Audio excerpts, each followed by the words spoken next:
Aleluia, glória a Deus. Boa noite, meus irmãos. Paz e graça, todo mundo bem?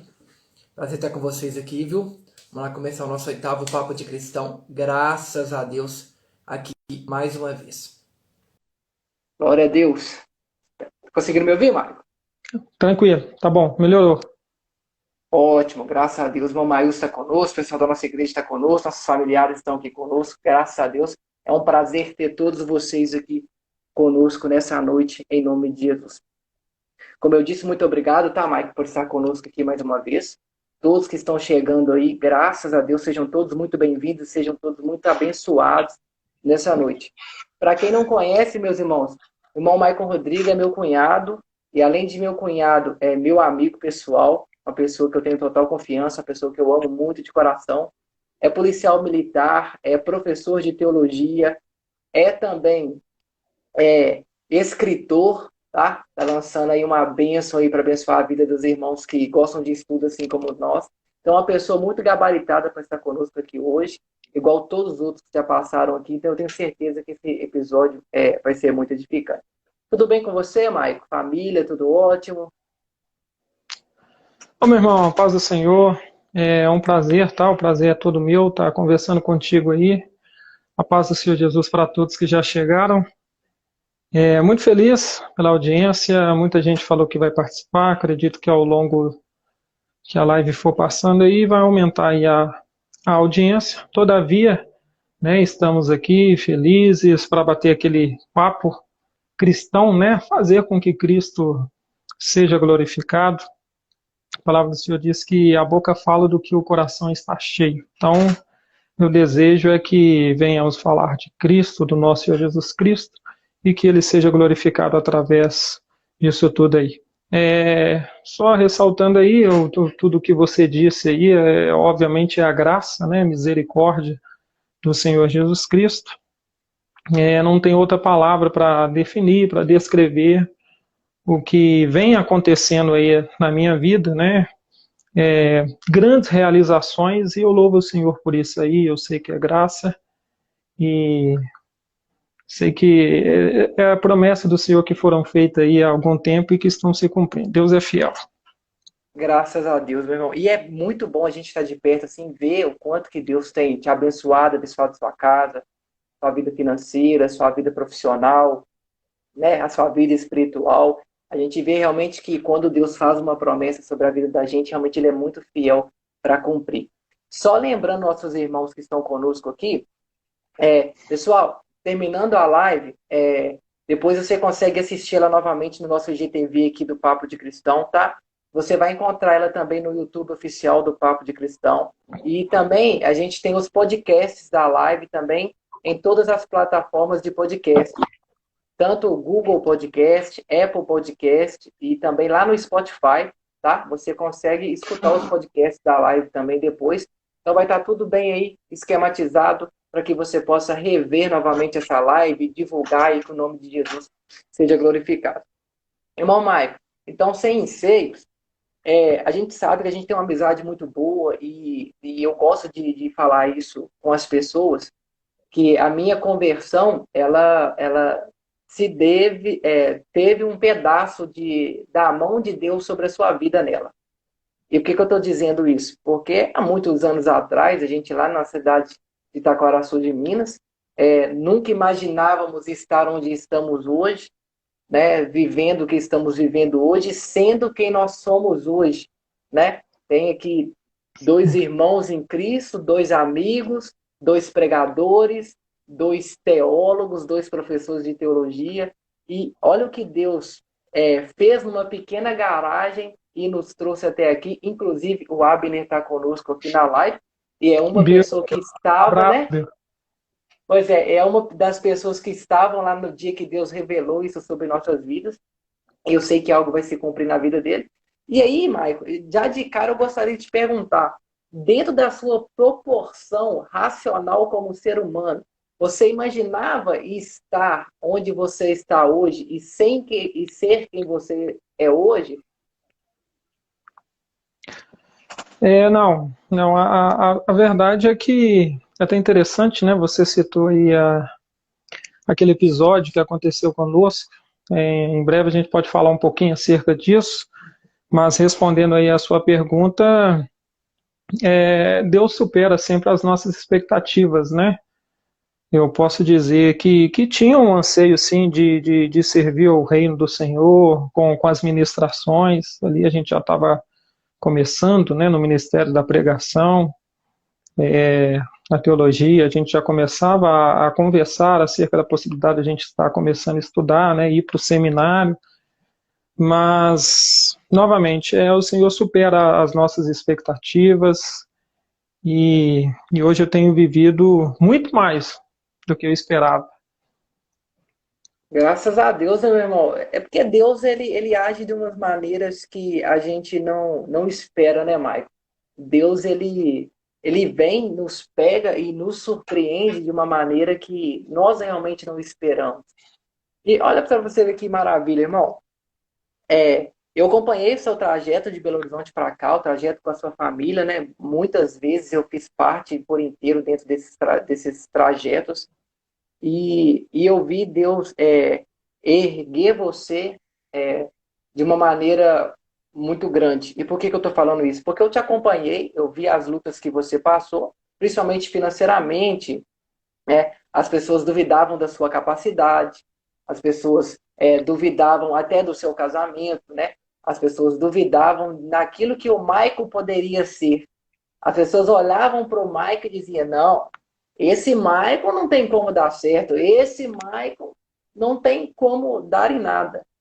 E hoje eu vejo você como um dos melhores professores de teologia que eu conheço, e não é puxando o saco, não, porque realmente eu posso testificar isso. Eu vejo você hoje como um profissional dedicado dentro da sua carreira como policial militar, e isso dentro da sua casa, como a sua esposa sendo companheira de farda também. E eu vejo você hoje com uma administração que você consegue, além de ser quem você é, abençoar a vida de outras pessoas. E chegando nesse ponto, era justamente a pergunta que eu queria fazer para você sobre isso. Como você, cara, consegue relacionar essas coisas, tudo isso que Deus fez com você em tão pouco tempo? E por que eu vou te explicar por que em tão pouco tempo? Porque a gente vê pessoas que levam anos e décadas para adquirir, às vezes, 1% daquelas coisas que Deus realmente tem feito sobre a sua vida. Mas com você, Deus pegou e falou, olha, eu vou fazer um de repente. E qual é o segredo disso? Como que você conseguiu chamar a atenção de Deus para que Deus olhasse para você e investisse em você de uma maneira de repente? Cara, a grande verdade é que em mim eu não vejo aí qualidade alguma, mas, como eu disse, ressalto, eu sei que é a misericórdia de Deus, mas talvez, né, eu atribua isso aí a modéstia à parte, né, a sinceridade que eu converso com Deus, sabe? Eu sempre falo muito com os meus alunos que quando eu vou para a sala de aula, o meu desejo não é só passar ali um conteúdo programático, né, teológico, influenciá-los através da minha vida, né? E eu sempre nas aulas de introdução à teologia eu falo, olha, o meu desejo é que vocês saiam daqui dessa primeira aula com esse mesmo brilho nos olhos que eu tenho, né? Que vocês amem a Cristo, amem o ministério, entendam o seu chamado, o propósito para o qual foram chamados, né? Então, as coisas foram acontecendo. E eu confesso que no início eu sofri um pouco com a questão da imaturidade, né? Eu tenho hoje 29 anos de idade, mas passei por várias coisas na minha vida que me ajudaram num processo de maturação. Então, eu vim adquirindo certa maturidade nos últimos anos, né, podemos dizer assim, principalmente. A corporação me ajudou demais nisso, né? A polícia militar é engraçado, porque quando a gente entra, a maioria, pelo menos lá entrou um moleque, né? Eu entrei um molecão, e 21 anos de idade, e tinha nem barba direito. E quando chega ali, você acha que é uma coisa, mas a doutrinação militar, ela é algo sensacional. Como se diz, né, no ditado popular, ali é onde o filho chora e a mãe não vê, né? Então, eu saí dali bem mais maduro, e não só a questão da carreira profissional, mas eu levei isso aí por toda a vida. Eu vou te dar um exemplo, né? Lá a gente trata os nossos superiores hierárquicos como senhor. Ainda que tenha aí um posto de graduação, seja um sargento, eu não posso me referir ao sargento ou dialogar com ele dizendo, ô sargento, né? Ali é senhor sargento, senhor tenente, e há essa necessidade de sempre tratar as pessoas por senhor, né? E é uma coisa que eu sempre admirava nas pessoas que tratam pai, mãe, os mais velhos como senhor, né? E era um hábito que eu não havia adquirido. Então, assim, depois que eu passei por isso na polícia, aí eu comecei a tratar as pessoas como senhor, tratar meu pai, minha mãe principalmente. Então, tudo isso aí é um processo de maturidade, sabe? Agora, com relação ao de repente, de fato é surpreendente. E eu acredito que eu poderia estar até um pouco mais avançado, a gente acaba aí falhando bastante, né? E acredito que aquele que tem um chamado de Deus na sua vida, por ser Deus soberano, quando ele promete, acontece, né? Obviamente. Mas acontece que as cabeçadas, né, que a gente dá, os murros em ponta de faca, acaba atrasando. Isso é bíblico, né? Isso é bíblico. Você vê Israel ali que tinha uma promessa para alcançar Canaã ali, mas que devido ali a dura serviço, devido a não entender o propósito, né, não se adequar ao desejo do Senhor, não estar no centro da vontade do Senhor, eles ficaram ali andando em círculos no deserto, né? E também em virtude da imaturidade, eu passei algum tempo aí andando em círculos, né? E hoje eu louvo a Deus porque eu entendi que as coisas na nossa vida, elas começam a dar certo a partir do momento que você entende qual é o propósito de Deus para você. Aliás, eu costumo dizer, né, até para os meus alunos, que em tudo na vida nós temos que entender qual é a nossa vocação, né? Ministerialmente, para os cristãos, né, principalmente os protestantes, é muito comum a gente usar o termo aí, o seu chamado, né, quando você entende o seu chamado. Mas filosoficamente, tentando dialogar aí com outros grupos, nós chamamos isso de vocação. Então, quando você entende a sua vocação, o seu propósito existencial, a tendência é que você cresça muito, muito. Então, quando eu vou, por exemplo, para a sala de aula, eu falo, isso aqui não é uma questão pontual, eu encaro isso aqui como uma questão existencial. A diferença é que as questões pontuais, elas acontecem na nossa vida, nós lidamos com elas, às vezes nós dependemos daquelas situações, um serviço, às vezes. Agora, a questão existencial é aquela que, se for tirado da sua vida, você simplesmente deixa de existir. E chegou uma época em que eu passei por uma dificuldade espiritual que eu pensei que estaria dando as últimas aulas e que teria que me despedir daquilo ali, e eu chorava muito. E foi nesse momento aí que eu entendi que aquelas questões eram questões existenciais, que eu simplesmente não saberia viver sem aquilo ali, entende? Então, resumindo tudo aí, as coisas aconteceram sim, de repente, uma proporção gigantesca, como eu disse, superou as minhas expectativas, aconteceram bem rápidas, sabe? Mas tudo só passou a acontecer, a discorrer, a dar certo mesmo a partir do momento que eu refiz o meu relacionamento com Deus, a aliança com Deus, eu coloquei o Senhor como a primícia de todas as minhas coisas, e o interessante é que até aquelas coisas que parecia impossível de dar certo, de se consertarem, Deus age em todas elas, surpreendentemente, algumas milagrosamente, né? E Deus começa a agir e começou a colocar tudo em seu devido lugar. Então, assim, o que eu aconselho os nossos ouvintes aí é sempre manter um padrão de relacionamento com Deus. Né? Isso é bíblico, né? A palavra do Senhor diz, só buscar primeiro o reino do céu e a sua justiça, e as demais coisas vão ser acrescentadas. E de fato é isso que eu tenho vivido em minha vida. Graças a Deus. E eu queria te perguntar também, cara, por que a teologia? O porquê ser um professor teológico? Por que eu estou te perguntando isso? Porque tem pessoas que, quando elas descobrem essa sua vocação, muitas vezes elas misturam as coisas profissionais e ministeriais. E quando eu falo assim, por exemplo, vou dar um exemplo próprio para você. Hoje você é um policial militar e você é um professor teológico. E você consegue cumprir essas duas coisas com excelência. E muitas vezes as pessoas, infelizmente acabam priorizando ou somente um ou somente o outro. E eu vi que você não, você consegue cumprir esses dois com excelência. E aí é justamente por isso que eu queria saber de você, cara. Por que essa teologia?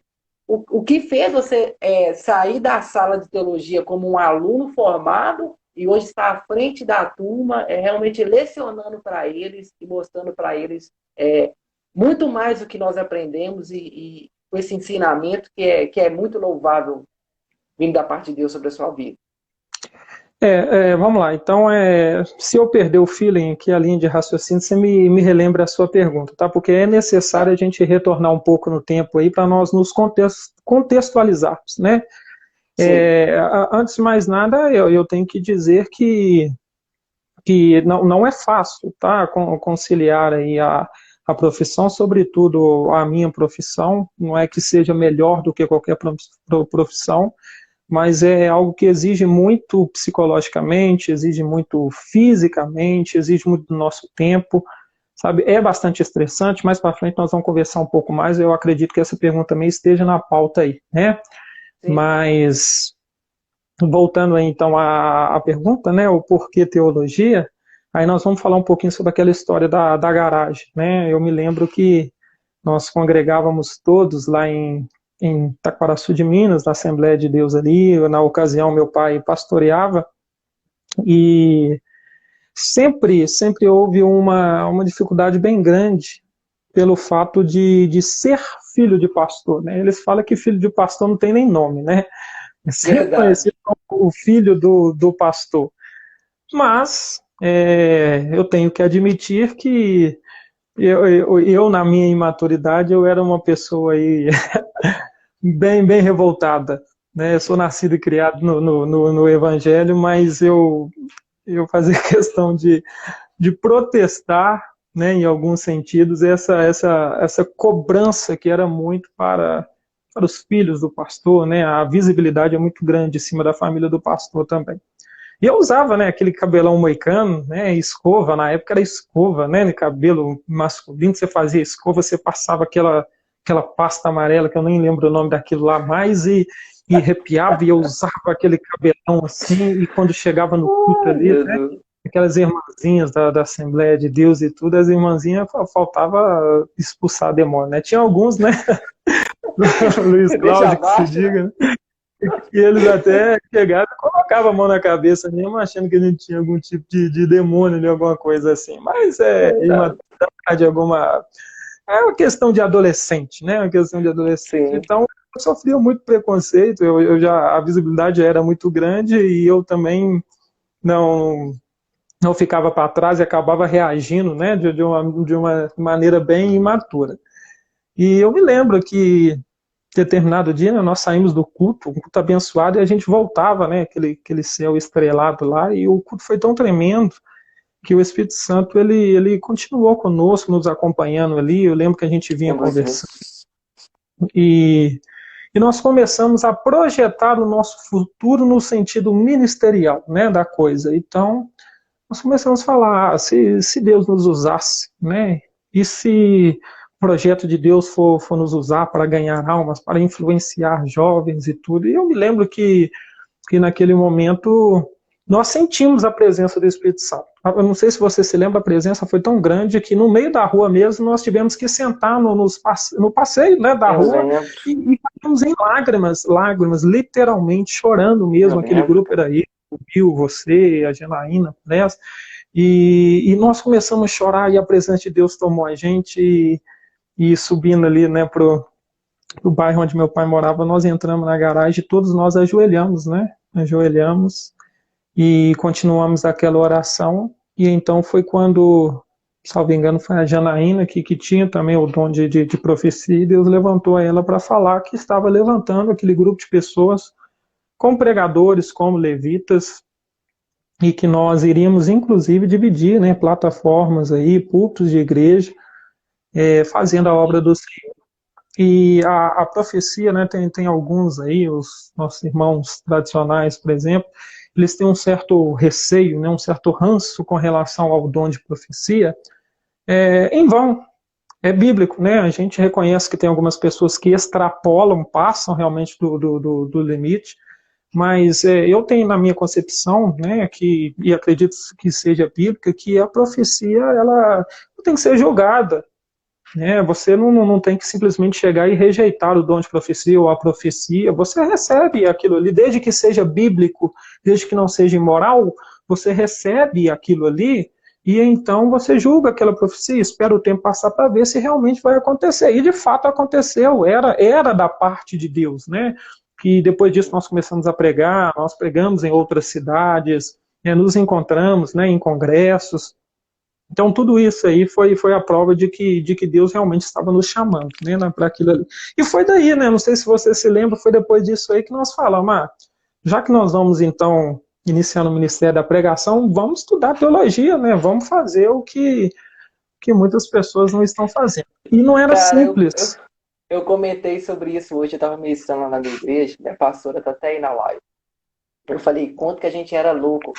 E eu não sabia nem quantos livros da Bíblia tinha. E pulamos direto no bacharel, falamos, vamos agarrar esse peixe grande aqui para não perder tempo. E nós sofremos muito, né, cara? Nossa, para sair daquele Taquaraçu de manhã cedo, ônibus, moto, para vir estudar em Belo Horizonte, aquela sofrência e tudo. E, cara, graças a Deus, Deus cuidou de nós, né? Não, foi tremendo, e assim, então nós tomamos uma decisão, né, e a época, hoje, graças a Deus, eu vejo que as pessoas, sobretudo no meio pentecostal, nós temos atinado mais para a necessidade do estudo bíblico, do estudo teológico, né, na época não era assim, na época você falava que ia estudar teologia, você sofria um preconceito enorme, né? Ainda hoje nós temos alguns casos aí, mas as pessoas falavam que a gente ia esfriar na fé, que ia desviar, que teologia é do diabo mesmo, né? Que mata o crente. E nós falamos,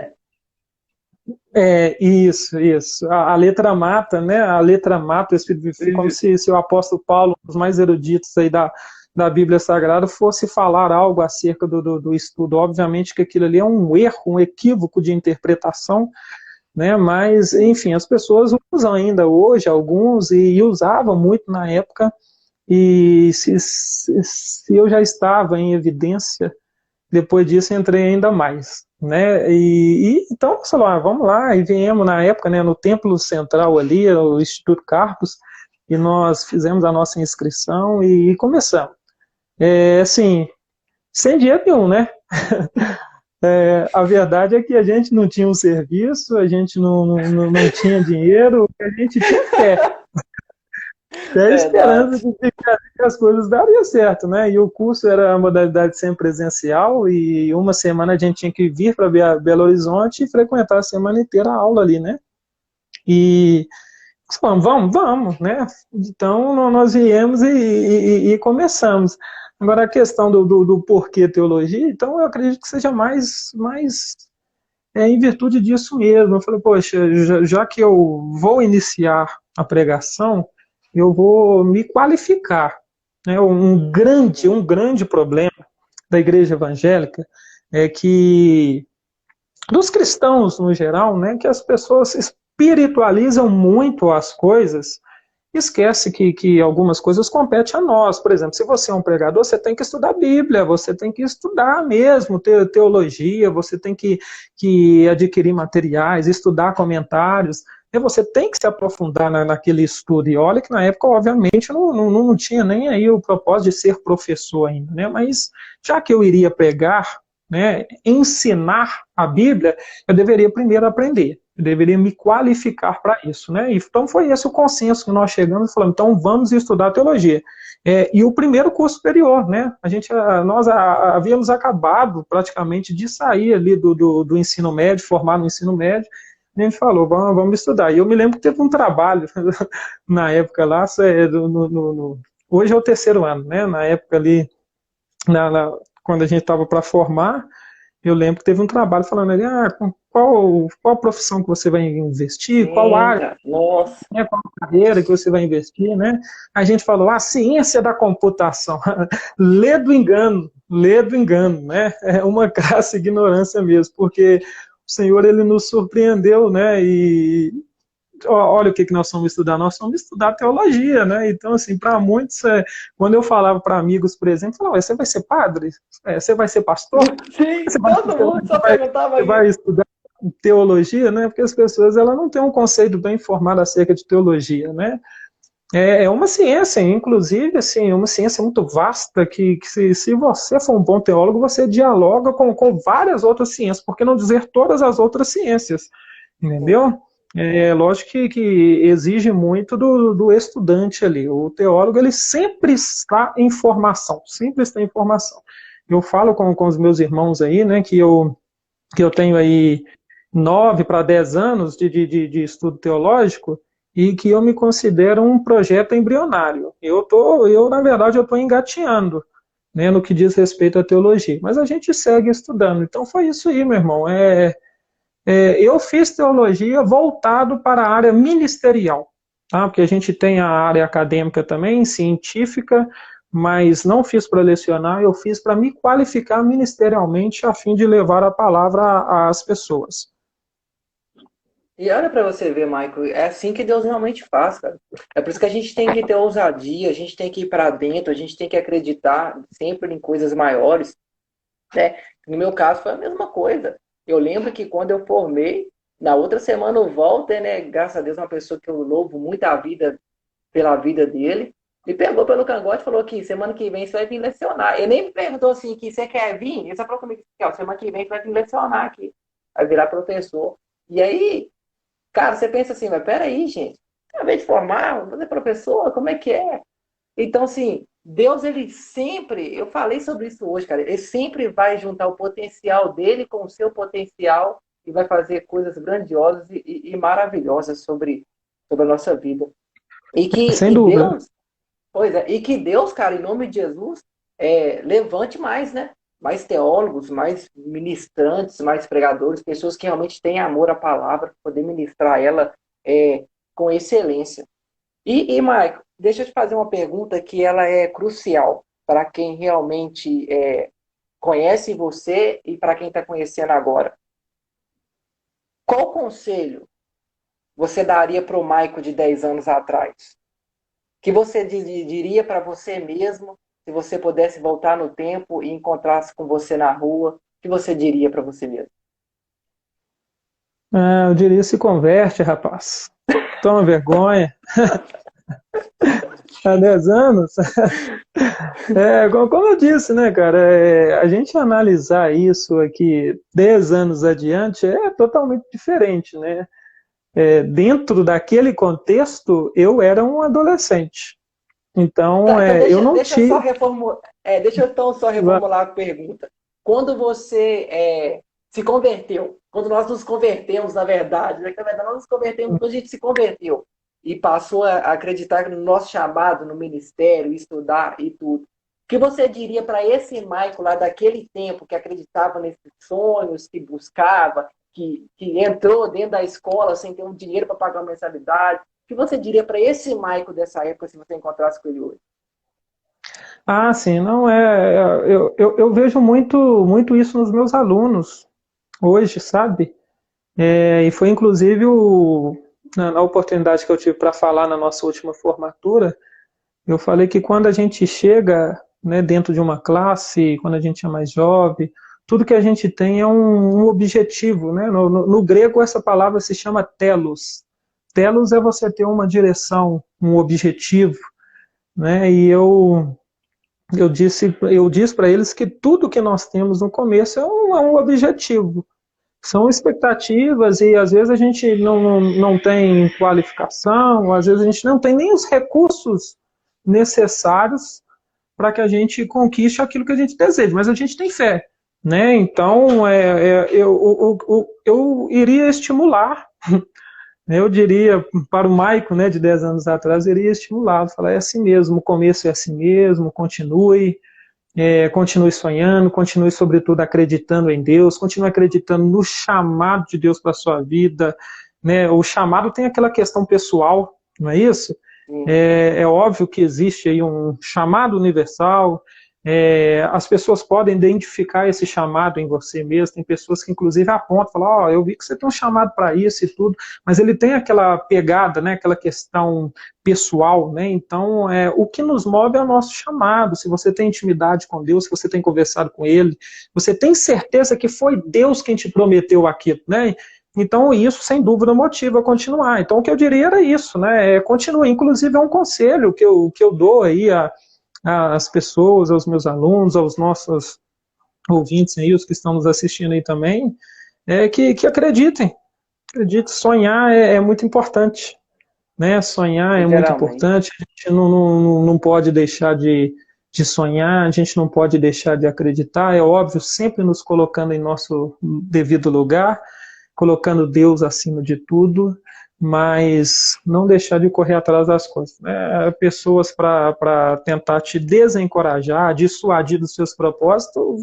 você vai encontrar muito na caminhada. Né? Nós, de fato, encontramos muito, mas também encontra quem vai te dar as mãos, quem vai ajudar, um bom conselheiro, inclusive é um dos conselhos que eu dou para meus alunos, falo, gente, tenha uma referência cristã, né? O apóstolo Paulo disse, olha, sede meus imitadores, assim como eu sou de Cristo, né? Então você ter essa referência, alguém que tem uma maturidade, alguém que te leva para mais próximo de Cristo, alguém que você possa confidenciar as suas dificuldades, as necessidades que você enfrenta, sabe? Então é muito bom você ter esse tipo de referência. Então, eu aconselho continuarem, né? E orarem para que Deus coloque, assim como colocou na minha vida, pessoas que vai de fato somar com você, vai acreditar em você, e primeiro Deus e depois as pessoas que acreditaram em mim.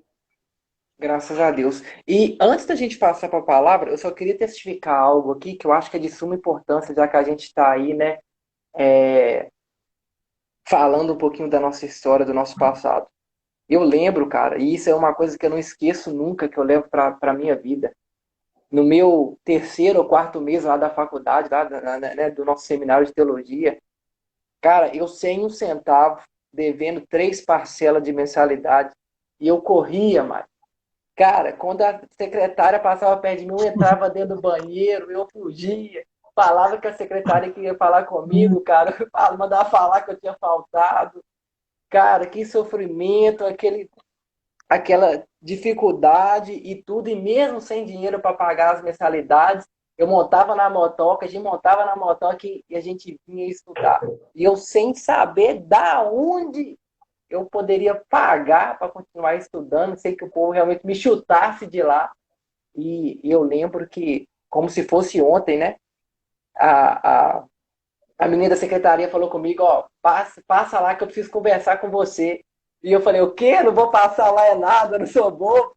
Esse dia eu nem saí para fora da sala para tomar café. Não sei se você lembra que eu não tinha dinheiro para poder ofertar no café. Aí eu não fui participar do café, fiquei dentro da sala estudando.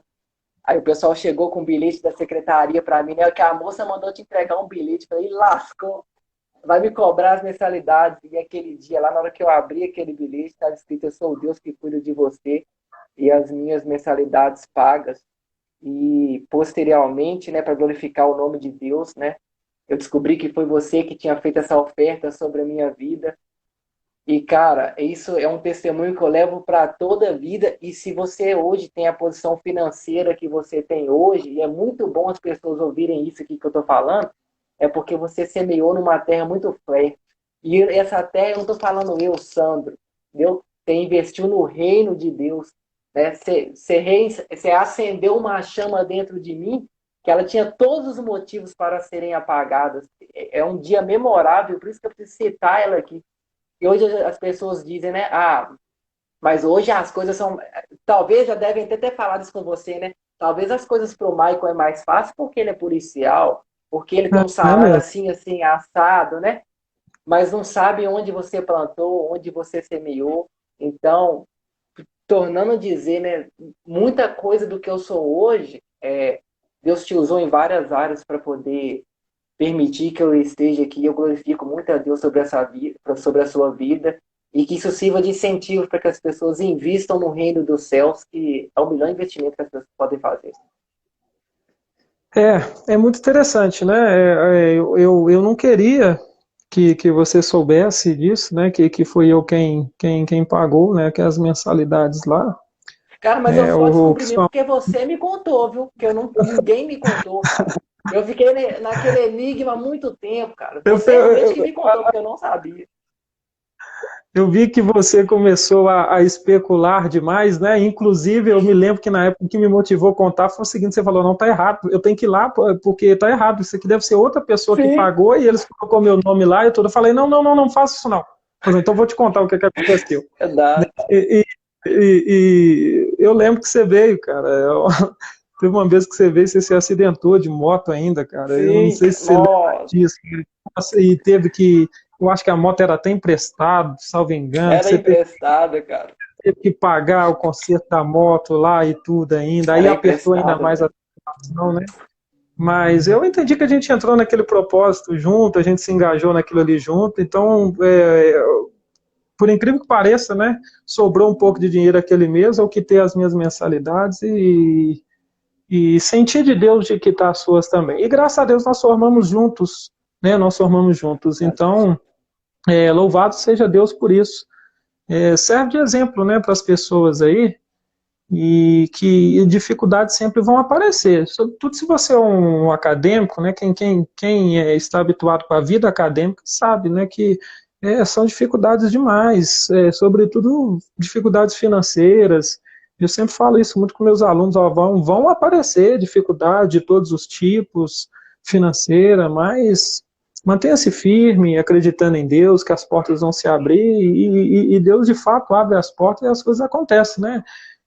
Não sei se minha tia está aí, a tia Nete, ou se a Kate ainda está aí, mas aproveitar, né, agradecer ela. No começo ali a gente ficava na casa dela, imagina só uma semana inteira ficando lá na casa dela, comendo e bebendo de graça, e ela nos apoiou também. Depois disso nós fomos para a casa da minha avó lá em cima lá, e na temporada que a gente tinha que ficar em Belo Horizonte, a gente ficava lá.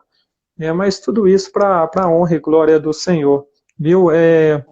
Antes mesmo da gente encerrar aí, eu só quero responder uma pergunta que a gente fazia nos bastidores aqui. Eu não sei se você chegou a fazer ela ou se ainda ia fazer, a questão de como conciliar, né, a profissão, o fato de Isso. ser um militar, com o fato de ser também um cristão, né, e um ministrante da palavra, ter um ministério cristão.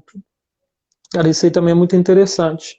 No meu curso de formação, eu me lembro que eu estava num estágio que eu estava muito estressado. Só quem passa para o curso de formação da polícia aqui sabe o quanto é estressante, o quanto exige da gente, fisicamente, psicologicamente, sentimentalmente, cara, sabe? E, assim, eu passei por dificuldades enormes. E eu me lembro que eu cheguei um dia e falei, vou desistir disso aqui. Desistir disso aqui. E na época teve um culto no auditório, né, e o pastor que promoveu esse culto, né, que é inclusive um coronel reformado, ele faz esses cultos exatamente para fortalecer os cristãos, né, soldado, alunos que estão ali em formação, que eles sabem a dificuldade que a gente enfrenta, né, e o baque que dá até mesmo na vida espiritual. Então, fui para participar daquele culto. E por incrível que pareça, quem foi convidado para pregar naquele dia foi o nosso comandante. Aí chegou, né, o tenente-coronel lá, cheio de estrela no ombro, assim, tudo, e ele falou: aqui eu não quero falar como tenente-coronel, aqui eu quero falar como um servo de Deus. E ele pregou uma palavra assim que eu chorei horrores, né, e Deus falou comigo naquele momento: olha, eu sou o dono dessa instituição. Eu falei, eu tenho os meus servos aqui dentro, foi eu que te coloquei aqui dentro, entendeu? Então isso ficou gravado na minha memória. Eu costumo dizer o seguinte: a gente tem que entender que para um servo de Cristo não existe a distinção entre espiritual e secular. Você não tem que chegar e falar que ó, na igreja é o lado espiritual, mas no meu serviço é questão secular. Não, você tem que fazer tudo para a glória de Deus. Tudo, tudo. Então, o lema da polícia é servir e proteger. Então, eu pego esse servir, né, e duplico ele. Eu estou servindo a Deus e servindo a sociedade. Então, eu sou um policial cristão. Dificuldades muitas, principalmente pelo fato da gente ter que lidar com as mazelas sociais, né? Talvez o que mais me aflige é isso, porque eu sou muito tranquilo. Quem trabalha comigo sabe que eu sou um camarada muito tranquilo mesmo, sabe? Até quando você tem que passar alguém a preso ali e tudo, sempre que eu tenho oportunidade, eu chego, eu converso com a pessoa, falo, cara, reflete aí, enquanto você tá no xadrez da viatura, você reflete aí, chegando lá, nós vamos bater mais um papo, aí o cara tá na cela, eu prego Cristo para ele, falo de Cristo para ele, falo, cara, o diabo tá querendo roubar a sua dignidade, ninguém merece viver isso aí, entendeu? E muitos às vezes choram e tudo, sabe? Eu lanço a semente, eu aproveito, né, para servir de fato a Deus ali na minha instituição, na instituição a qual eu pertenço também. Mas, cara, o que mais me aflige são as mazelas. Eu tenho medo de me acostumar com aquilo ali, de andar e desviar de um morador de rua que está ali desmaiado por causa das suas dependências químicas, medo de perder a sensibilidade, sabe? O meu medo é isso. E se você não prestar bastante atenção a isso, é algo que acontece, sabe? Então, por isso, eu sempre oro muito, muito, muito. Raras vezes acontece de eu ir para o serviço sem tirar aí um bom período de oração. Então, eu peço para que Deus me dê paciência, assim, tudo. E realmente, né, lidar com o poder também, né, a frase do tio Ben, do Homem-Aranha, né, grandes poderes trazem consigo ou envolve grandes responsabilidades, né? Então, tem realmente você é investido de uma autoridade, mas também de uma responsabilidade. A responsabilidade é muito grande, né? Então, isso vem para nos amadurecer. Eu não tenho problema nesse sentido, não, sabe? Eu dei muita cabeçada aí no começo, eu confesso isso, mas de um momento para lá eu entendi que não, que eu tinha que usar daquela plataforma ali, daquela instituição ali para louvar o meu Deus também, para fazer com que ele fosse glorificado, sabe? Então hoje é isso. Hoje é isso. Eu sou um policial cristão, inclusive eu tenho o desejo de um dia escrever um livro, né, que vai trazer exatamente esse título, Policial Cristão, né, sobre aí as dificuldades que nós enfrentamos. Mas louvado seja Deus por tudo.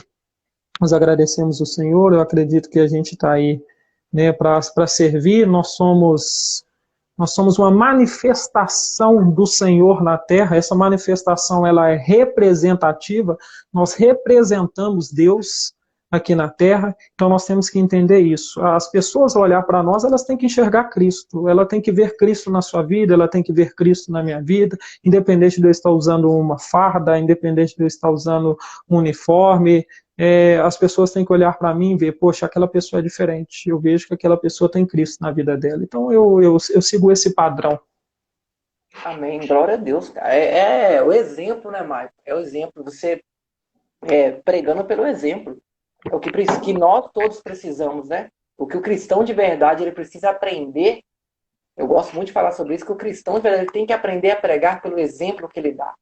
Ele tem que saber pregar na sua maneira de andar, de falar, de caminhar. Ele prega antes de qualquer outra maneira com os exemplos que ele dá. E isso a gente tem que gravar na tábua do nosso coração. E se eu estou em uma determinada instituição, uma escola, dentro da minha casa, com a minha família, dentro da minha igreja, eu estou pregando a todo momento. Algo que o André Valadão tem me ensinado, cara. As pessoas te observam. A todo momento você está sendo observado. A todo momento tem alguém olhando para você. Então, por mais que você ache não tem alguém te observando, e muitas vezes, Maicon, se espelhando. Por isso que isso é uma grande responsabilidade. Porque às vezes tem pessoas que se espelham em nós nem sabemos. Né? Tem pessoas que às vezes olham para a gente e dizem, cara, eu quero ser igual aquela pessoa, porque aquela pessoa transpira Deus. Então isso tem que ser padrão sobre a nossa vida. Eu quero te fazer uma outra pergunta. Provavelmente Sim, daqui a pouco a live deve fechar, mas aí quem está conosco aqui não sai não, que aí eu abro ela rapidinho de novo para você trazer uma palavra para a gente. sim, Mas eu ok. quero te fazer mais uma pergunta sobre o seu livro, cara.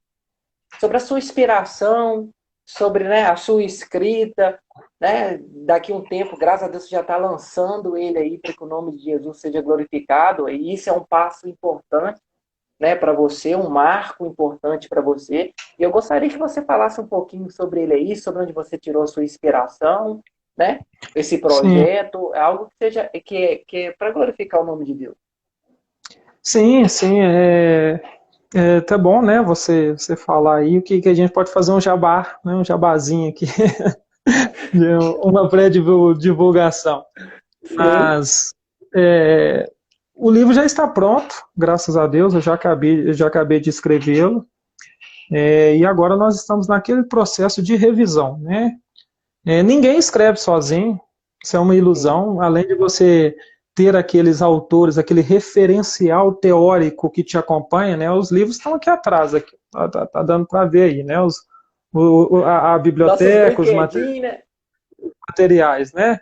Então, além de você ter o referencial teórico que te acompanha, você tem que ter pessoas mesmo que leiam o seu texto, que faça certos apontamentos, que te instrua, corrija, te oriente, né? Então, eu tenho pelo menos dois professores, o Luiz Henrique e o pastor Antônio Marcos, que estão me ajudando aí nessa revisão teológica, né? E a minha sogra, ela vai fazer, minha sogra e minha tia, né? Eles vão fazer aí a revisão ortográfica. Então, o que está faltando é isso aí. Eu tenho feito a minha revisão por mim aqui, estou enviando os capítulos aí para os professores que estão me auxiliando. Tenho tido bons feedbacks e isso tem me motivado muito a continuar, sabe? E a minha sogra, então, está incumbida, e tão bondosamente mesmo ela tem feito isso, porque correção ortográfica não é simples, quem cobra para isso não cobra barato, e ela, de graça mesmo, 0800, ela tem feito isso aí, e já tem me ajudado demais também, sabe? É, a história desse livro é interessante, cara, porque assim, isso sim, eu sempre tive o sonho de escrever, mas eu nunca me acharia capaz, nunca, nunca, nunca. Tanto que a pessoa às vezes chegar e falar, eu tenho um livro, eu falar, uau, o cara é inteligente demais, né? Ou a mulher é inteligente demais, né? A escrever um livro, né? Porque é um trabalho científico de peso, né? Acadêmico. E e quando eu passei por uma situação difícil na minha vida, quando eu reatei essa aliança com Deus, eu até te disse isso, Deus me deu novos dons. Eu preciso que vocês entendam o seguinte, eu não estou falando aqui que é psicografia, não, né? Que eu oro e Deus me dá lá e vê se não, né? Com, com respeito aos espíritas aí, né? São irmãos, não são primos, né? Os primos Sim. espíritas aí mas não é isso, não é isso. É uma capacidade mesmo, um dom intelectual que Deus me deu para poder reduzir a termos, né? Colocar no papel as ideias e também usar de auxílios aí, referencial teórico, para conseguir construir um texto, né? Então, o texto já vem disso mesmo, a palavra texto é tecer, né? Você ir tecendo ali, você ir confeccionando. Então, Deus me deu essa capacidade. Um dia eu tenho esse aplicativo de Bíblia no celular, a maioria de nós tem hoje, né? E eu gosto muito do livro de Atos dos Apóstolos, muito mesmo. E o que eu fiz? Eu comecei a ler o livro de Atos dos Apóstolos no celular e tem um espaço para você colocar suas notas, né, as suas observações. Então, em cima de cada versículo aí, eu ia colocando as notas em algumas observações, e isso sem comentário bíblico, nem nada, de mim mesmo, sabe? Eu ia colocando. Aí eu mostrei para um colega meu, até no serviço lá mesmo, um cabo, né, o Josué, eu falei, cara, eu estou comentando aqui, ó, olha o que você acha. E ele gostou muito, falou, cara, você devia escrever. Eu falei, quem sabe, né? E determinado dia eu estava aqui em casa, foi até na época, para você ver que há males que vêm para o bem, né? Foi até na época que nós pegamos Covid, né? Eu e a minha esposa, aí nós ficamos aí mais de 15 dias parados, eu falei, vou escrever. E sentei na mesa e comecei a escrever. Aí, assim, Em questão de uma semana eu terminei o primeiro capítulo, aí enviei para minha sogra, mostrei para minha esposa, ela ficou assim, perplexa, surpreendida, falou, nossa, eu não sabia que você sabia escrever assim. Eu falei, pois é, nem eu sabia que eu sabia escrever assim. Aí eu falei, mas a prova, a mulher não vale, né? Ela é suspeita, né? Eu falei, a prova vai ser sua mãe é uma professora de português, e tudo, mandei para ela e ela gostou muito do texto e me motivou a continuar, sabe? Então, eu investi nisso, e também é um processo de maturação. Tanto que hoje, né, depois que eu terminei o último capítulo do meu livro, quando eu voltei no primeiro, eu tive no processo de revisão, eu tive que mudar muita coisa, porque você vai adquirindo uma personalidade, né, de escritor mesmo, uma personalidade própria, autêntica. Então, assim, não pretendo parar. Tá? O meu livro aí é sobre Atos dos Apóstolos, ele vai ser dividido em pelo menos 2 volumes. Esse primeiro volume aí eu comentei até o capítulo 9, a conversão de Saulo, e depois disso nós vamos continuar aí com mais um, pelo menos, ou talvez 2. Eu não tenho intenção de fazer aqueles calhamaços, né, livros densos demais, porque a gente tem uma dificuldade, principalmente no meio cristão, as pessoas de pegarem um livro de 500 páginas, por exemplo, e ler é muito difícil. Então, meu livro vai ficar aí beirando umas 200 páginas, 200 e pouquinha página, mas eu fiz questão de colocar uma linguagem bem clara, me isentar bastante de termos teológicos, né? O conceito está ali, mas às vezes eu me isento dos termos técnicos mesmo, tudo para dar uma fluidez na leitura. E o intuito, lógico, né, é louvar a Deus e abençoar a vida dos irmãos. Então, a pretensão aí é para que em julho, se o Senhor assim nos permitir, a gente faça aí, então, o lançamento do livro, né, a publicação, o lançamento também. Amém, meu irmão. O nome Em do nome de livro, Jesus. Sim, sim, o é nome porque do eu escrevo livro, o nome meu para esquecer. o nome do livro é Recebeste o Espírito Santo? É um questionamento, né? Inclusive é o que o apóstolo Paulo faz, né, aos habitantes de Éfeso, quando ele chega naquela cidade ali, eles perguntam se eles haviam recebido o batismo com o Espírito Santo, né? Mas pentecostal, né, meu irmão? Não tem como. Então, mas não é um livro para defender o batismo com o Espírito Santo. Eu comento ali no capítulo 3 de Atos, né, eu não fujo disso, eu comento, eu defendo a minha linha de pensamento teológico, que eu sou um cristão pentecostal, eu defendo isso, mas também não fico muito tempo naquilo, porque eu sei que é uma questão bem complexa, sabe? Mas é um comentário bíblico mesmo, sabe? Então, recebeste o Espírito Santo, e o subtítulo é Atos que mudaram a história. Então o Atos aí ele é com todas as letras em caixa alta, né? É um duplo sentido, né? Então Atos que mudaram a história. Então é isso aí, meu irmão, é isso aí. É um dom que Deus me deu pela misericórdia e não pretendo parar não. Viu? Vamos continuar. Graças a Deus. Amém, meu irmão. Mike, que seja o primeiro de muitos, cara. Que seja o primeiro de Amém. muitos mesmo. E que Deus coloque você como referência dentro dessa área que você tem buscado, entendeu? É o que eu ministro mesmo sobre a sua vida. Deus realmente use você também através das escrituras, tá? Pode ter certeza que nada é em vão e eu tenho certeza absoluta que isso vai ser algo realmente revolucionário para as pessoas que estão ao seu redor e principalmente para você também. Eu posso te garantir para você que realmente isso também vai ser algo transformador para você, transformador para o seu ministério, transformador para a sua profissão teológica, né? Que não deixa de ser um profissional. Então, que isso também seja transformador para você e que seja inspirador para outras pessoas também, para mim, para outros irmãos que desejam ser, né, teólogos, que desejam ser professores, que desejam ser ministros da palavra de Deus, né? Que fique esse exemplo da onde que você veio e onde você está. Que nada é possível, que se você pedir, Deus derrama sobre a sua vida, Deus dá a sabedoria, Deus dá o dom. Então, caiba mesmo somente a gente se colocar à disposição, pedir, querer, porque não foi fácil, né, mas com certeza não é fácil, deve ser difícil pra caramba, deve ser muito, deve te comer muito tempo, né, muita dedicação, é algo que realmente, como que eu vou dizer a palavra correta? Algo que tem ocupado o seu tempo de uma maneira eficiente sobre a sua vida. Então, fica para nós, então, esse exemplo, né? Esse exemplo de dedicação sua, esse exemplo de superação de onde você veio, quem você era, a transformação que Deus fez sobre a sua vida. Que fique aí para que as pessoas vejam que Deus pega pessoas rebeldes como nós, que vai para a igreja só por causa das menininhas e sai de lá um professor de teologia. Deus usa a gente da maneira que Ele quer e transforma qualquer pessoa. Então, as pessoas que estão nos vendo aqui, acreditam, meu irmão, minha irmã, que Deus pode fazer algo transformador sobre a sua vida, que esse sonho e projeto que você tem, que está aí na sua gaveta, Deus é capaz de te dar capacidade e potencial para cumpri-lo, ainda mais do que isso. As pessoas que vão nos ouvir posteriormente, lá nas nossas outras redes sociais, saibam que Deus realmente Ele pode fazer tudo. Basta nós nos colocarmos, né, na presença e nos disponibilizarmos, né, Michael? Eu acho que a melhor palavra que a gente pode usar para concluir isso aqui é nós nos disponibilizarmos para que Deus faça sobre a nossa vida aquilo que realmente Ele quer fazer. Se você se dispor, vai ficar maravilhoso. Olha, usar aquele termo pentecostal, se colocar na brecha. Né? Literalmente, aleluia.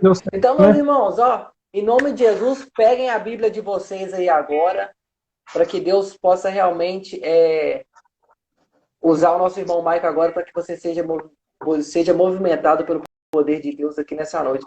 Irmão Michael, fica na dispensação do Senhor, traga uma palavra para a gente nesse momento, que não pode faltar, né? Principalmente aproveitando em ser de uma pessoa gabaritada assim como você, né? Então, em nome de Jesus, seja usado por Deus nesse momento, em nome de Jesus. Amém, amém. Então, eu quero convidar você aí, né, a abrir sua Bíblia. Na carta do apóstolo Paulo aos Romanos, no capítulo 7. No capítulo 7, o versículo 14, né? E nós vamos tomar aqui por base os versículo 14 até o versículo 25. É um texto que tem falado muito comigo nesses últimos dias, e eu tenho certeza que vai falar conosco aqui também. Carta do apóstolo Paulo aos Romanos, no capítulo 7, versículo 14 ao 25. E o texto diz assim, olha: porque bem sabemos que a lei é espiritual, mas eu sou carnal, vendido sob o pecado. Porque o que faço, não aprovo, pois o que quero, isso não faço, mas o que aborreço, isso faço. E se faço o que não quero, consinto com a lei, que é boa, de maneira que agora já não sou eu que faço isto, mas o pecado que habita em mim. Porque eu sei que em mim, isto é, na minha carne, não habita bem algum, e com efeito, o querer está em mim, mas não consigo realizar o bem. Porque não faço o bem que eu quero, mas o mal que não quero, esse faço. Ora, se eu faço o que não quero, já o não faço eu, mas o pecado que habita em mim. Acho então esta lei em mim, que quando quero fazer o bem, o mal está comigo. Porque segundo o homem interior, tenho prazer na lei de Deus, mas vejo nos meus membros outra lei que batalha contra a lei do meu entendimento e me prende debaixo da lei do pecado que está nos meus membros. Miserável homem que sou! Quem me livrará do corpo desta morte? Dou graças a Deus por Jesus Cristo, nosso Senhor, assim que eu mesmo, com o entendimento, sirvo a lei de Deus, mas com a carne, a lei do pecado. Aleluia. É um texto muito emblemático, né? É um texto que eu confesso que nos deixa estarrecidos. Um texto que tem sido uma pulga atrás da orelha de vários teólogos, inclusive pessoas experientes. Texto polêmico. Polêmico porque quando nós lemos esse texto, por se tratar do apóstolo Paulo, que é quem está escrevendo, né, os irmãos cristãos que se converteram e que habitavam lá em Roma, por saber que é Paulo que está fazendo essa confissão, né, porque ele está se confessando, e ele faz isso muito humildemente, inclusive um exemplo para nós, porque Às vezes a gente quer passar uma imagem de um super-homem, de uma super-mulher, super-cristão, uma pessoa que não peca, uma pessoa que não tem as suas dificuldades. Aí você pega ali o apóstolo Paulo, que foi quem ele foi, gabaritado daquela forma, uma pessoa extremamente inteligente, né, uma pessoa que foi usada assim com dom de evangelista, com dom pastoral, e ele chega e faz esse tipo de confissão. E isso assusta alguns de início, assusta porque a linguagem é muito pesada, a linguagem é muito profunda. O apóstolo Paulo ele está falando de uma luta que ele carrega consigo no seu interior, né? O fato de desejar fazer o bem, mas ao invés de praticá-lo, praticar o mal.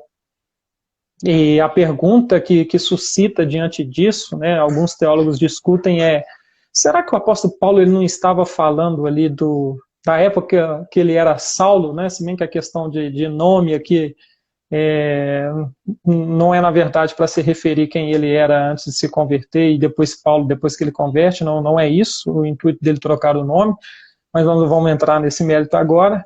Mas as pessoas usam, né, para distinguir entre Saulo, quando nós citamos Saulo, seria então aquele que ainda não era convertido ao Senhor Jesus Cristo, não era regenerado, e Paulo, então, o homem regenerado, o servo de Cristo.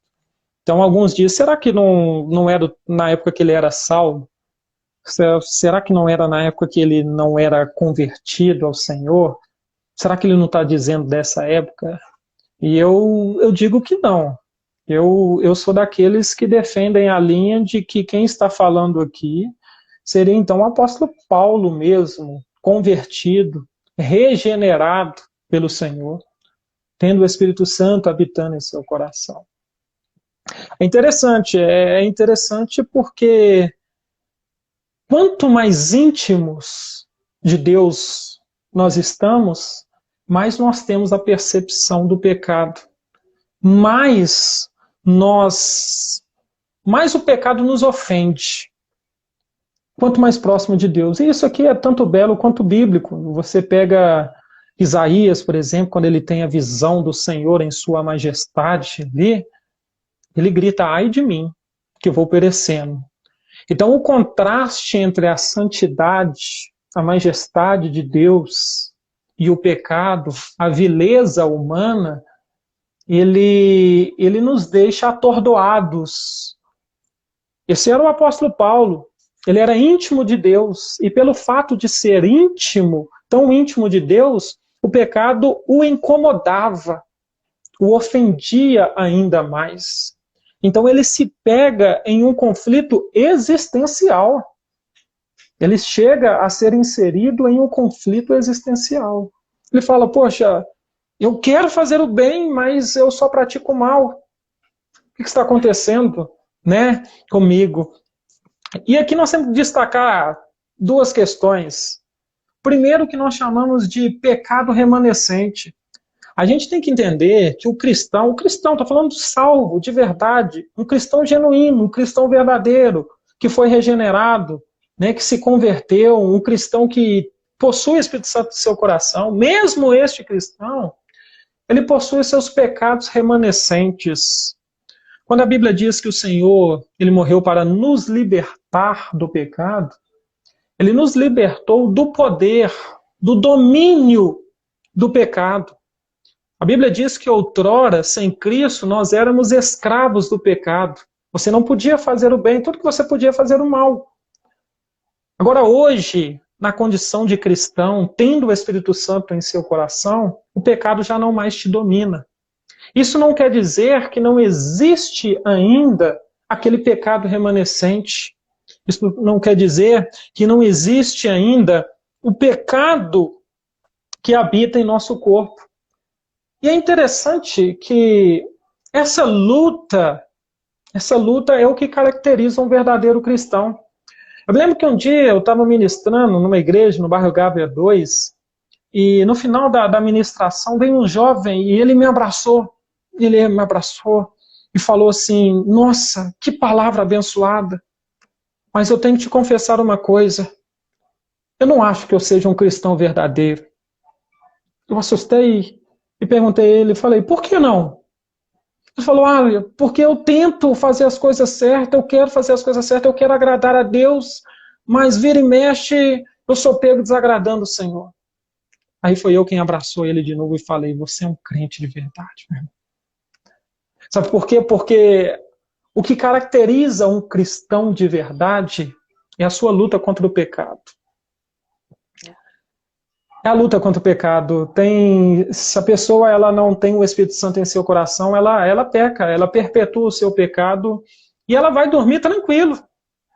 Agora, um cristão de verdade, ele peca. Nós temos que admitir isso. Ele erra, ele se encontra várias vezes em falta, em falha, mas esse pecado incomoda. Esse pecado nos tira o fôlego, esse pecado aperta o nosso peito, nos tira o sono. Quanto mais íntimo de Deus, quando você peca, você chega até perder o sono. E é isso que o apóstolo Paulo está dizendo. Eu sou íntimo de Deus, mas essa natureza de pecado, ela me incomoda. Porque quando eu quero fazer o bem, tudo que eu encontro em mim é pecado. Mas isso é o que caracteriza o verdadeiro cristão. Essa luta, meu irmão, essa luta. É interessante que nós temos que entender que quando nós pecamos, o nosso status legal diante de Deus, ele permanece o mesmo. O que Deus oferece, o propósito de Deus na salvação, é uma santificação progressiva. O que é isso? Quando Deus ele nos escolhe, quando nós somos salvos por Cristo, o primeiro passo da santificação é uma separação. Deus nos separa para Ele. Ele envia o seu Espírito Santo no nosso coração. Nesse sentido, nós somos santos, mas nós somos santo no sentido de ser separado. A palavra santa significa ser separado, né? Então nós somos separados para Deus, nós somos propriedade exclusiva de Deus a partir daquele momento. Mas só que tem uma coisa, nós somos santos que vivemos num processo de santificação e as pessoas às vezes esquecem de ressaltar isso. Verdade. A santidade total é o momento, é o ápice. Nós vamos culminar na santificação total, mas isso por ocasião da volta do Senhor Jesus Cristo, pessoalmente ou coletivamente, no momento da glorificação. O que nós vivemos hoje é num processo de santificação. A palavra do Senhor diz que o Espírito Santo ele vem e de glória em glória ele nos aperfeiçoa a imagem e semelhança do nosso Senhor Jesus Cristo. Cristo tem sido formado em nós. Santificação é o processo que o Espírito Santo produz com a cooperação humana, porque o homem tem que querer também, a pessoa tem que querer. Então, quando se une esse sinergismo entre o querer do homem, o lutar do homem por viver uma vida santa, com o auxílio, obviamente, do Espírito Santo de Deus, é que nós estamos num processo de mortificação da carne. Mas esse processo, ele gera traumas. Gera traumas. Então, quando você peca, o seu status legal diante de Deus, porque o termo justificação é um termo jurídico, é um termo legal, né? Quando Cristo morre na cruz, a cédula que havia contra nós, ela é rasgada. A partir daquele momento, nós somos justificados. E nós não somos justificados por justiça própria, mas pela justiça do Cristo de Deus, do nosso Senhor Jesus Cristo. Então, a justiça de Cristo, ela é imputada a nós. Nós chamamos isso de pelo menos dupla imputação, né? Os nossos pecados são imputados a Cristo e em contrapartida a santidade, a justiça de Cristo, ela é imputada a nós. Então nós somos justos, sim, nós somos justos em Cristo Jesus. Tanto que Ele é o nosso advogado que intercede diante do trono de Deus, é Ele que intercede por nós. Então, nós temos que entender que o nosso processo legal diante de Deus, nós não deixamos de ser salvos porque você peca. É lógico que existe um último nível de apostasia, né? Ao contrário dos nossos irmãos tradicionais aí, reformados, né? Alguns acreditam que é impossível perder a salvação. Nós, arminianos, nós acreditamos que existe um último nível de apostasia. Eu costumo dizer que é possível, mas é altamente improvável, né? Mas seria possível, o último nível de apostasia, você Então, se nós cremos que existe um processo cinético, né, ou seja, se a graça de Deus vem e liberta o nosso arbítrio e nós ouvimos a mensagem do Evangelho e dizemos sim à mensagem do Evangelho, a qualquer momento você pode abandonar isso também. Eu acredito que Deus ele respeita esse arbítrio. Então essa condição legal diante de Deus não é um pecado seu que vai te tirar dessa condição legal. Porque tem gente, isso aqui é interessante. Tem gente que acha que salvação é bem me quer e mal me quer. Você já viu aquela brincadeira bem me quer e mal me quer? Às vezes a pessoa sai para o seu cotidiano assim, aí fala, nossa, pequei. Já não sou salvo. Aí chega e pede perdão, Senhor, me perdoa, eu pequei, né? E fala, não, agora eu tô salvo. Aí ele chega daqui adiante e fala, não, pequei de novo, não tô salvo. Aí chegar no final do dia, né, o bem me quer, o mal me quer, qual que caiu, você tá ou salvo ou você tá perdido. Mas salvação não é um processo instável assim. Não é, gente, nós temos uma garantia, uma segurança da salvação em Cristo Jesus. O que você não pode, meu querido, é abandonar o Senhor. O que você não pode é rejeitar a sua fé. Dificuldade você vai encontrar. É interessante que Deus vira para Davi e fala, olha, vira para sua mãe e fala, vai lá e unge Davi, que é um homem segundo o meu coração. Porventura, Deus não sabia que Davi ia pecar, ia se tornar um adulto. Deus sabia. Deus sabia. Mas ele fala, ele é um homem segundo o meu coração. Sabe por quê? Porque Deus ele conhece as nossas deficiências. E deixa eu te falar uma coisa. O sucesso da obra nunca esteve atrelado a você, a sua capacidade, sempre esteve ao Deus que te chamou, querido. Aleluia. Sempre foi Deus, sempre foi graça. Então o seu status depois que você peca, desde que você seja ali um réu, confesso e se arrependa dos seus pecados, você não perde a sua salvação naquele momento. Mas a pergunta é, então o que acontece naquele momento? O que acontece naquele momento, meu querido, é que você sente que o relacionamento entre você e Deus foi tocado, foi quebrado. Então, sinceramente, o que me machuca não é entrar em desespero achando que eu vou para o inferno naquele momento. O que nos machuca é saber que o relacionamento com Ele foi quebrado. O que nos machuca é o medo de voltarmos a ser quem nós éramos antes. Sim, nossa. Eu ouvi uma frase que diz, a maior luta de Paulo, o maior medo de Paulo era voltar a ser Saulo. E esse é o nosso medo. E às vezes eu falo, Senhor, eu sei que legalmente o Senhor vai ter misericórdia e eu não vou perder minha salvação. Não. Eu não vou rejeitar a minha fé. Mas tem uma coisa, o relacionamento, a aliança, Senhor, foi tocada, foi quebrada. E eu preciso restaurar essa aliança, essa comunhão com Deus. Eu preciso poder dobrar os meus joelhos e sentir a vossa presença. Eu preciso chorar na presença do Senhor. Eu preciso tocar, abraçá-lo pela fé. E isso o pecado nos impede. Então o que o apóstolo Paulo está dizendo aqui é o seguinte, olha, quando eu peco, eu fico desesperado, porque eu vejo que eu ofendi aquele que eu mais amo. É isso. Você diz, Deus, eu te ofendi. E tem uma coisa, o Senhor é a pessoa que eu mais amo. Que eu mais amo. E eu ofendi o Senhor. E é isso que tira o meu sono. É isso que me dá um aperto no peito. É isso que faz odiar o meu pecado. É isso que me faz ter vergonha. Eu costumo dizer o seguinte, a gente precisa aprender não pedir perdão só pelos nossos atos de pecado. Gente, não pede perdão só pelo que você praticou, mas pede perdão por quem você é. Porque você não apenas pratica pecado, você é pecado. A nossa natureza é uma natureza de pecado. Eu me lembro do apóstolo Pedro.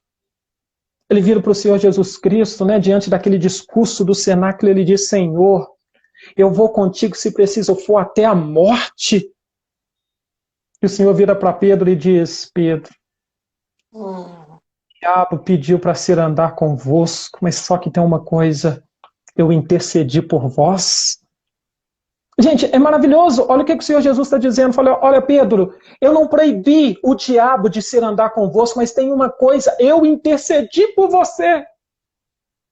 E é isso que acontece conosco. Às vezes a Aleluia. gente vai, a gente se decepciona, mas só que o Senhor fala, não se preocupa, eu Aleluia. estou intercedendo por vós. Não é pela sua justiça, é pela minha justiça. Sabe? E o apóstolo Pedro fala, não, eu morro se for preciso pelo Senhor. Então o Senhor vira para ele e fala, Pedro, hoje, mesmo antes que o galo cante, 3 vezes me negarás. E de fato, quando ele está ali no pátio, né, no momento do julgamento do Senhor, Pedro nega 3 vezes o Senhor junto daquela fogueira. E quando ele nega a 3ª vez, o galo canta. E a Bíblia diz que o Senhor Jesus Cristo olha no fundo dos olhos de Pedro. Olha no fundo dos olhos de Pedro. E esses dias eu vi um texto do Augusto Cury que quebrou por completo o meu coração. Ele como psicólogo, né, como psiquiatra, ele disse que naquele momento, quando Jesus olha para Pedro, Jesus não estava condenando Pedro. Jesus estava olhando para ele e estava dizendo, eu te entendo. Eu te entendo. Só que Pedro desespera. O texto diz que naquele momento Pedro chorou amargamente. A palavra no grego ali, sabe qual que é? A palavra ali no grego tem o significado de sair a água podre do seu interior. Pedro não estava só arrependido, Pedro estava com remorso. Pedro estava com remorso. Mas quando Jesus ressuscita, ele vira para Maria e fala, olha, vai aos discípulos e vai também a Pedro e fala que eu ressuscitei. Aleluia. Sabe, esse relacionamento, quando o Senhor se encontra com Pedro ali, quando ele refaz a cena do início do ministério dele, sabe, daquela pesca maravilhosa, Deus estava reproduzindo aquele mesmo cenário. O que Jesus estava fazendo naquele momento era o seguinte, olha, Pedro, eu preciso que você entenda o seguinte, que nós vamos recomeçar hoje, mas só que o seu ministério não vai acabar. E quando Jesus pergunta para Pedro, Pedro, tu me amas? Aí Pedro vira para ele e fala, Senhor, eu te amo. Aí tem ali o jogo das palavras gregas, né? Sim. Jesus pergunta, tu me amas incondicionalmente? Ágape, né? Usa a palavra ágape. E Pedro responde com a palavra filhos, amor de irmão. Falou, Senhor, eu te amo como um irmão. Aí o Senhor vira para Pedro de novo, Pedro, você me ama com amor incondicional? E Pedro, que havia dito antes, né, e pecado, falando que iria até a morte, Pedro de novo responde, Senhor, eu te amo com amor de irmão. Então Jesus a 3ª vez muda a palavra e fala, Pedro, de fato tu me amas com amor de irmão? Aí Pedro vira e fala, Senhor, tu sabes de todas as coisas. Aleluia. Tudo. Aleluia. Tu sabes que te amo.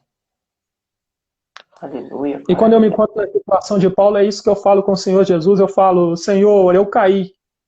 Olha aqui, ó, eu pequei de novo. Mas tu sabes de todas as coisas. Aleluia. Sabes que eu te amo, Senhor. Aleluia. Aleluia. É isso que caracteriza a luta contra o pecado. Aleluia. Aleluia. E eu imploro para Deus, a minha oração, falo, Deus, não deixa eu soltar das suas mãos. Eu falo, Deus, não deixa, Senhor, não deixa que eu assume o controle 1 minuto sequer da minha vida. Eu costumo ilustrar isso contando acerca das crianças, né? A criança, quando mais nova, você tem que sempre estar segurando a mão dela, porque a tendência é que se ela se soltar da sua mão, ela vai correr para o perigo, né? Às vezes, imagina a cena de uma criança numa rua, quando ela se solta, a tendência é ela correr para frente dos carros, e eu falo, Senhor, essa criança sou eu. Se o Senhor me soltar, se o Senhor permitir que eu solte das mãos do Senhor, eu vou fazer mal contra mim mesmo. Então eu falo, Deus, tem misericórdia de mim. Porque o meu medo é voltar a ser quem eu era. Alguém um dia me perguntou qual que é o seu maior medo. O maior medo não é morrer. Meu maior medo é dobrar os meus joelhos e não encontrar meu Senhor. Meu maior medo é não ter comunhão com Ele. Meu maior medo é não ter esse brilho nos olhos quando eu falo do meu Senhor Jesus Cristo. Meu maior medo é deitar esse caminho. O apóstolo Paulo, ele grita: miserável homem que sou, quem me livrará do corpo dessa morte? É muito pesado isso. É porque quando você estuda o contexto, você vê que Paulo dialoga muito com o contexto cultural da época, e corpo da morte era uma prática de execução romana. O que era isso? Eles pegavam um cadáver e amarravam esse cadáver àquela pessoa que era condenada à morte. Então a pessoa teria que viver o restante dos seus dias amarrada a um cadáver. À medida que o cadáver ia entrando em estado de putrefação, aqueles bichos, né, ia comendo a pessoa viva também. Então a pessoa era obrigada a andar com o cadáver amarrado. O apóstolo Paulo está falando isso. Quem me livrará do corpo dessa morte? Ele está falando que o pecado é isso. Aí quando o apóstolo Paulo chega no momento de maior desespero, ele acorda para a vida. O Espírito Santo toca nele. Ele cai na real, a ficha cai, né? E então, lá no capítulo 8, no versículo 31, o apóstolo Paulo entende o seguinte: espera aí, se foi Cristo que me justificou, não tem motivo para eu estar desesperado. Se foi Cristo quem me justificou, se eu sou salvo pela graça, não tem motivo de eu estar desesperado. E então o Espírito Santo tocando nele, o mesmo apóstolo Paulo que clamou desesperado, perguntando quem o livraria do corpo daquela morte, ele começa a louvar o Senhor, e ele começa a cantar ou dizer assim, ó: que diremos, pois, a estas coisas? Se Deus é por nós, quem será contra nós? Aquele que nem mesmo a seu próprio filho poupou, antes o entregou por todos nós, como não nos dará também com ele todas as coisas? Quem intentará acusação contra o escolhido de Deus? É Deus quem os justifica. Quem o condenará? Pois é Cristo quem morreu, ou antes quem ressuscitou dentre os mortos, o qual está à direita de Deus e também intercede por nós. Quem nos separará do amor de Cristo? A tribulação? A angústia? A perseguição? Ou a fome? Ou a nudez? Ou o perigo? Ou a espada? Como está escrito, por amor de ti somos entregues à morte todo dia. Fomos reputados como ovelhas para o matadouro, mas em todas estas coisas somos mais do que vencedores por aquele que nos amou, porque estou certo de que nem a morte, nem a vida, nem os anjos, nem os principados, nem as potestades, nem o presente, nem o porvir, nem a altura, nem a profundidade, nem alguma outra criatura nos poderá separar do amor de Deus que está em Cristo Jesus, nosso Senhor. Aleluia. Nada pode nos separar. Sabe qual que é a nossa esperança? Nossa esperança é que mesmo caindo hoje, mesmo enfrentando todas as dificuldades, as nossas falhas, vai chegar um dia em que nós não teremos mais que lutar contra os nossos pecados. Nós chamamos isso de santificação total ou glorificação. Vai chegar um dia que nós receberemos de Deus um corpo glorificado, assim como o corpo do nosso Senhor Jesus Cristo, glorificado, humano, mas glorificado, sabe? Eu imagino a gente chegando no céu, eu imagino eu me aproximando do meu Senhor Jesus Cristo, com lágrimas nos olhos, eu imagino Ele enxugando as minhas lágrimas e dizendo: acabou. Não tem mais dor, não tem mais lágrima, não tem mais luta. O pecado não te arranca mais o fôlego, não aperta mais o seu peito, acabou. Acabou. Então essa é a nossa expectativa. Deixa eu te falar uma coisa, queridos. Existem dois tipos de grupos de cristãos. Aqueles que desistem e se entregam ao seu pecado dizendo, eu não dou conta, eu não resisto. E existe aqueles que prosseguem até o final. A palavra do Senhor diz que aquele que permanecer até o final alcançará a salvação, será salvo. Permaneçamos, queridos, firmes, acreditando que fiel é aquele que nos chamou, fiel é Deus. Vamos lutar contra os pecados. Vamos lutar contra nós mesmos, mas com a certeza de que em Cristo nós somos mais do que vencedores. Amém, Senhor. Que Deus abençoe a sua vida. Que Deus abençoe a sua casa. Amém, Jesus. Eu quero nesse momento orar por você.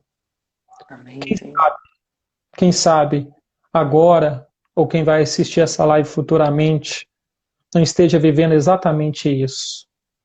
Desesperado, à beira de desistir, dizendo, Senhor, eu não consigo, Senhor, eu não dou conta, Senhor, não dá, não dá.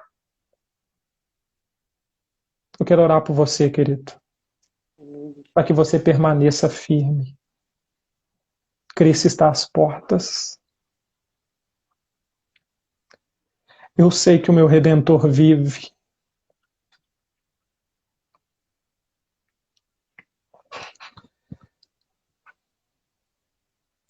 Muito em breve vai acabar.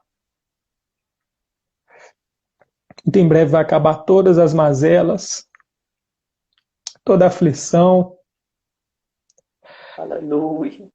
a tristeza, essa mágoa, a depressão, uma deficiência. Aleluia. Em breve vai acabar tudo isso. Tudo que o pecado, que é um intruso, trouxe de ruim. Um dia vai acabar. Está chegando esse momento. O nosso Redentor em breve vem. Ele vem. Senhor, eu quero orar neste momento. Oro, Senhor, pelos meus ouvintes. Todos quantos, Senhor, o Senhor permitir que acessem esse vídeo, Senhor, nessa data ou em data posteriores. Eu quero, Senhor, nesse momento ministrar sobre a vida desta pessoa. Senhor, esse crente, esse servo do Senhor, que tem enfrentado, Senhor, sérias dificuldades para permanecer de pé. Eu quero orar, Senhor, os abençoando em nome do Senhor Jesus. Senhor, aqueles que pensam desistir, fortaleça-os neste momento, ó Deus. Senhor, cura as feridas. Senhor, mostre a eles, Senhor, o tamanho da vossa graça, da vossa misericórdia, de que somos salvos é por graça. Mostre a eles, Senhor, de que nada está perdido, Senhor, que o Senhor permanece intercedendo por nós. A palavra do Senhor diz que nós temos, Senhor, um advogado justo que intercede por nós. Nos ajude, Deus, a lutarmos contra os nossos pecados, a lutarmos contra nós mesmos, Senhor. Nos santifica. Santo Espírito, produz os vossos frutos em nós, aperfeiçoa o nosso caráter, transforma as nossas vidas, Senhor. Nos faça, Senhor, pessoas melhores, filhos melhores, Senhor. Pais melhores, netos melhores, profissionais melhores, sobrinhos melhores, amigos melhores. Nos ajude, Senhor. Preserva, Senhor, o nosso caráter. E nós clamamos, Maranata, Maranata, Senhor. Vem, Senhor Jesus. Vem, Senhor Jesus. Aguardamos ansiosamente, na expectativa, Senhor, do momento em que receberemos do Senhor um corpo glorificado, Senhor. E não temeremos mais nada. Eu estendo as minhas mãos, Senhor. Mãos sem iras e sem contendas. Eu quero abençoar a vida do meu ouvinte. Quero pedir que o Senhor entre nesse lar, neste momento. Aquele, Senhor, que neste momento está com o coração quebrantado. Leva o Senhor a entender que muito maior é o Senhor. Fazemos da palavra do apóstolo Paulo as nossas palavras. Quem nos separará do amor de Deus que está em Cristo Jesus? Nada, Senhor. Estamos certos de que nada vai nos separar. As aflições não vão, Senhor. As dificuldades não vão, Senhor. As decepções não vão, Senhor. As humilhações não vão nos separar de Ti, Senhor. As adversidades, a enfermidade não vai nos separar de Ti, Senhor. Nós temos tudo quando nós temos o Senhor. Então nós queremos Te agradecer, Senhor. E queremos Te pedir, Senhor, sonda o nosso coração. Sonda a nossa alma, Senhor, e verás o quanto nós Te amamos. Senhor, Tu sabes de todas as coisas. Tu sabes de tudo. Tu sabes que Te amo. Tu sabes que Te amo. Tu sabes que Te amamos. Vamos continuar, Senhor. Erga-nos, Senhor. Providencia-nos, Senhor, o socorro, o alívio para a nossa alma, para a mente atribulada. Eu ministro, em nome de Deus Pai, Deus Filho e Deus Espírito Santo. Amém. Amém.